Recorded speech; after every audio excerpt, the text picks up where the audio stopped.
So it's another day, and we're in my Focus ST, and yeah, it's another day of doing work on it. And today I made a little bit of progress. A buddy recommended a mechanic, and he suggested that I get a ball joint press and basically clamp the knuckle together so that the strut has a place where it won't move around. So what I did was I did that, pressed it, it pressed back to about where it is stock, but the bolt that I put in there sort of is there for looks and not really any other reasoning behind that. So what I'm gonna do is actually, I lowered the car, and the strut is actually in the knuckle now, so that's really good. And that was one of the things that I had a huge issue with, is that whenever I lowered the control arm, the knuckle would lower down with it and not stay in the strut. So when you tighten the strut onto the when you tighten the knuckle, it's supposed to clamp onto the strut, and that's essentially what keeps it from moving around and whatnot. So so that's done, and I was able to lower it successfully in the spot that it's supposed to be.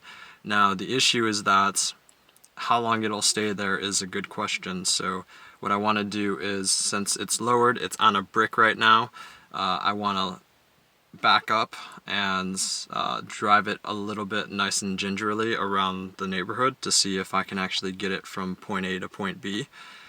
Yeah, do that so that I can essentially see if I can drive this car around.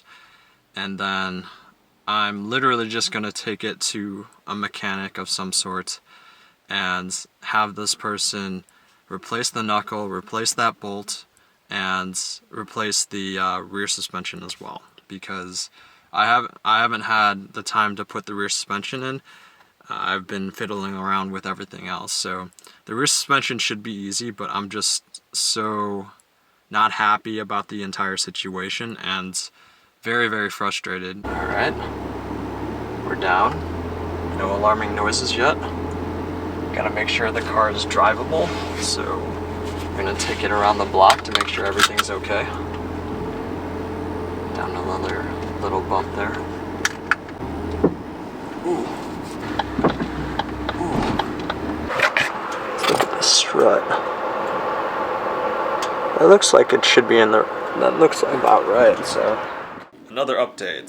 So I went to a mechanic, one that a buddy of mine recommended, and he was able to put my car on a lift and actually make sure that that knuckle clamped in together.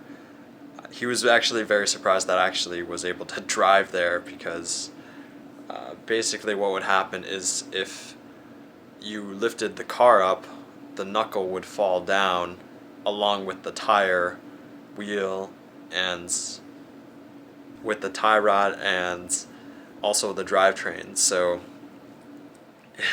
he might have actually destroyed the car if he lifted that up without me telling him to stop. But we have the parts in.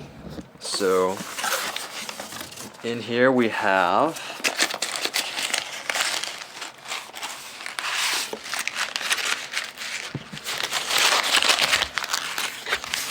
the ball joint,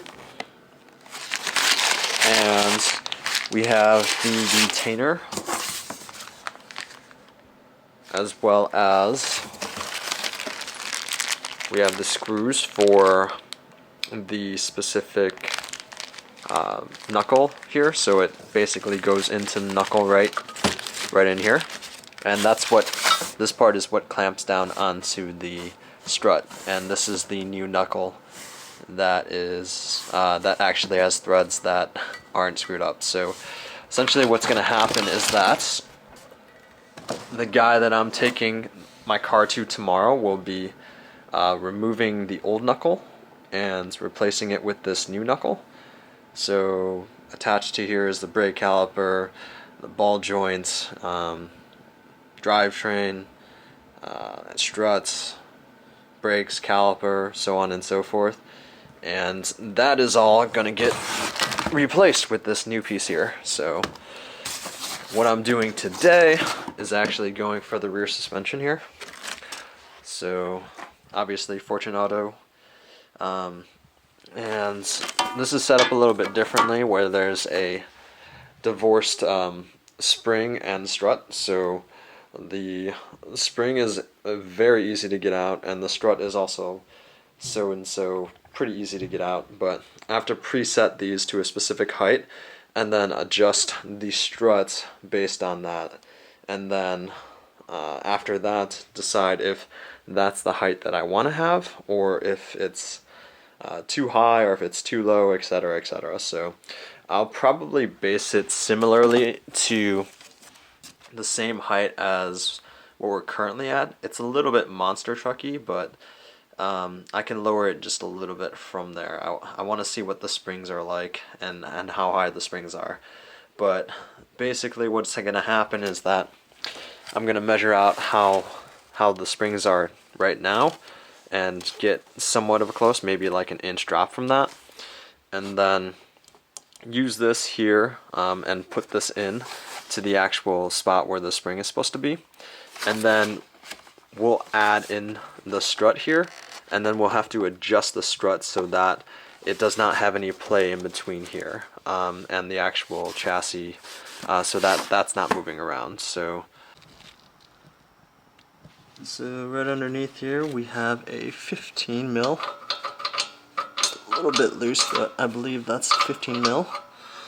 And then after that, we get to remove the spring.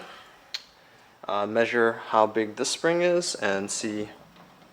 We want to get about the same, but we'll make it a little bit less lower, or a little bit more lowered. And then we have a bolt right here, which is right here, and that holds the strut. And there's also two bolts up here, one there and one there, and we have to remove those after we remove the spring. So how I have this set up right now is underneath here, this is the subframe here, so it's holding both the rear suspension, and I have a jack there, but I also have a jack stand at this jack point and a jack stand on the other side. So just to be extra cautious, but this is a lot easier. This is a lot easier to do, especially in the rear section of it. So yeah, let's get to it.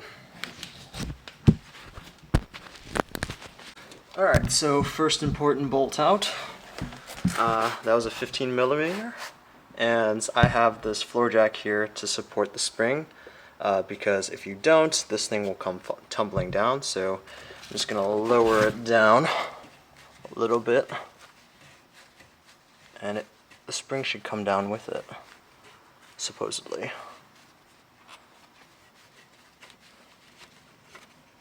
Supposedly, not coming down with it. Awesome. Stuck in there. Oh, of course it's stuck in there. Okay, it's like 2 hours later, finally got this thing in. Taking a look at my Cobb lowering springs. Quality in that, it clearly broke, so not the greatest of quality, but understandable. It's pretty salty in Illinois, so, but obviously that was a huge issue, so hopefully this fixes some things and some noises that I was hearing. But yeah, we'll see.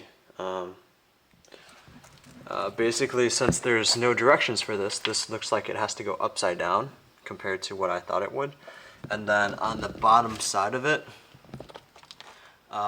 the silver plate goes on it. The more I tighten it, the more it doesn't really fit well. So as you can see right here, there's some play right here. So when I lower this down eventually, I'll tighten that up. The silver bolt, that's a 21 millimeter. And the stock top head goes back into it, and I left the bottom thing back in there too. So the other thing is that this was really difficult to get out. So what I did was I used a flathead and basically nudged it in between here and just pried it out after you take this bolt out, and that's what you have to do getting it in and out. I have 55,000 miles on my car, so that's probably one of the reasons why it was so difficult to get out. But on all the videos I see, it's easy peasy getting it out. And back here we're looking at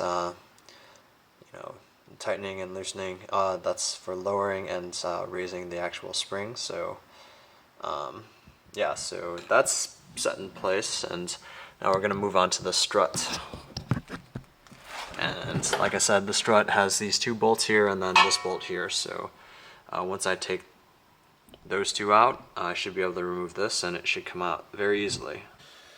Alright, we've got the strut out finally, and the biggest difficulty is getting this bolt out here, mainly because it's really close into the spring here, so it's very difficult to get out. So it's a 15 millimeter. So what I did was the old wrench on wrench trick. So basically what I did was attached it to the bolts like so, and then hooked on my 17 mil and then broke it this way.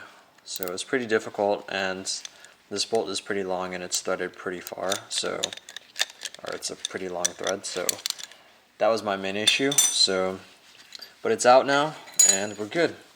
This one is, it doesn't look too bad. It's got some surface rust, but like I said, the other coil was literally broken because of all the rust, and yeah, so I was riding on track with that thing, so probably not the smartest thing to do. But new suspension getting placed in, and this is going to be shorter no matter what, so what I need to do is use this supplied bolt, and I'm retaining the same bolts here. So these other ones are 13 mils, so this goes into here and the other one goes into this one here. So, and then we put that back in, and then we have to put this to the specific height that it needs to be at, so that there is no play in the spring. So yeah, we'll see what that ends up being. So okay, final suggestion. I got the strut in, and it's kind of difficult. I'm not sure if you can actually put this in at a specific height without I'm not sure how I can actually set this to a specific height. Let's say I wanted it to lower it. I'm not sure how to do this, because I sort of had to set this up so that this bolt would align with how it is now. I think what it possibly can be is I can jack this up with a floor jack, and then this will come up a little bit higher so that I can actually lower the car a bit. But I basically kept it to a stock height, or I guess with a lowering spring height. I'm gonna do the other side and then eventually lower it down and then see where we're at. I want to measure how high this is. I didn't change this, so this should be the same as the one that I have back there. So yeah, I'm gonna measure this and then set this one to that height, and then we'll go over to the other side, remove the other spring and the other strut. But that's all she wrote for this. Obviously it's been one hell of a ride, and I'll obviously give a fully comprehensive review of these Fortunato 500 coilovers. Right now I'm not very happy with the company because there's really just no directions. Fortunato, please just make directions for your coilover installs. And I know, I mean, it's a Focus ST, so there's probably less of a want for these, but I mean, if you make a product, you should probably have some install instructions. So anyways, thank you all for watching, and I'll see you in the next video.